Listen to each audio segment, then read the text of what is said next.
Car tous ceux qui sont conduits par l'Esprit de Dieu sont fils de Dieu. Aussi bien, vous n'avez pas reçu un esprit de servitude pour être encore dans la crainte, mais vous avez reçu l'esprit d'adoption par lequel nous crions « Abba », c'est-à-dire Père. L'Esprit lui-même rend témoignage à notre esprit que nous sommes enfants de Dieu. Et si nous sommes enfants, nous sommes aussi héritiers de Dieu et co-héritiers de Christ. Si toutefois nous souffrons avec lui, afin que nous soyons aussi glorifiés avec lui. Romains 8, 14, 17. Le lien est l'esprit de vie.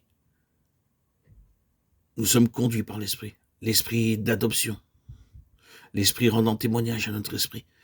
Mais tout cela est en relation avec une chose toute spéciale.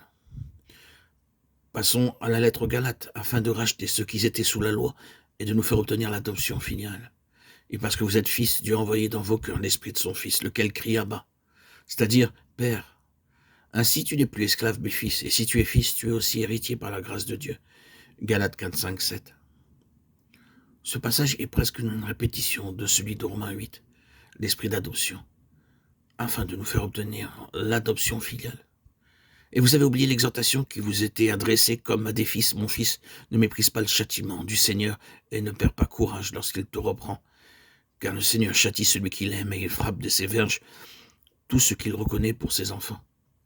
Si vous avez à endurer le châtiment, Dieu vous traite comme des fils, car qu'il est le fils que son père ne châtie pas. Et puisque nos pères sont dans la chair, nous ont châtiés, que néanmoins nous avons eu du respect pour eux, ne serons-nous pas à bien plus forte raison soumis au Père des esprits pour avoir la vie? Hébreux 12, 4, 7, 9. Il n'est pas difficile de trouver le lien avec la vie, l'effet de la vie. Nous trouvons ici que la vie agit dans la ligne de la position de fils.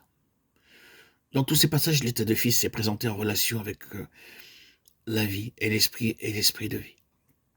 Nous sommes amenés à cela par le symbole, l'illustration de l'Ancien Testament, qui est Isaac, le cinquième de ses symboles personnels. Une grande chose nous est dite d'Isaac dans Genèse 17, 19.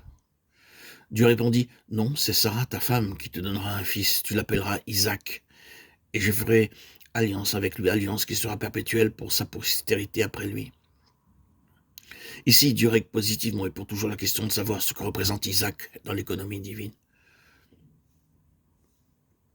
Dans notre méditation précédente, où nous parlions de la quatrième expression de la vie représentée par Abraham, nous avons vu la vie agissant par la foi étant un aspect de la loi de la vie. Et lorsque nous arrivons à Isaac, nous trouvons comme fruit de la foi l'état de fils. La foi n'est pas une fin en soi.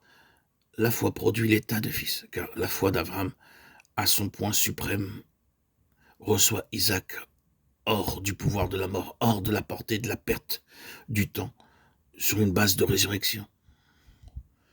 Nous approchons de cette position de fils pour la considérer, pour rechercher sa nature, son caractère, car la vie nous est présentée ici en termes de fils.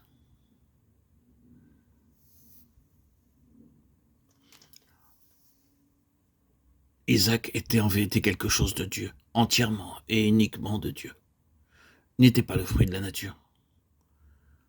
Exprimons cela comme nous le voulons, appelons-le comme nous le voulons. Disons que c'est devenir un chrétien, devenir un enfant de Dieu, que c'est être sauvé.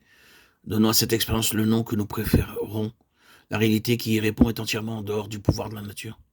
L'on ne peut pas, par aucune ressource en dehors de Dieu lui-même, devenir un enfant de Dieu. Je sais combien cela est élémentaire et cependant, il peut être nécessaire de le rappeler. Il n'y a rien que nous puissions faire, aucun fruit que nous puissions produire, rien dans tout notre effort et toute notre énergie qui puisse accomplir cela. Aucune lutte, aucun effort, aucun combat, aucune larme, rien de ce qui est de la nature ne peut produire cela.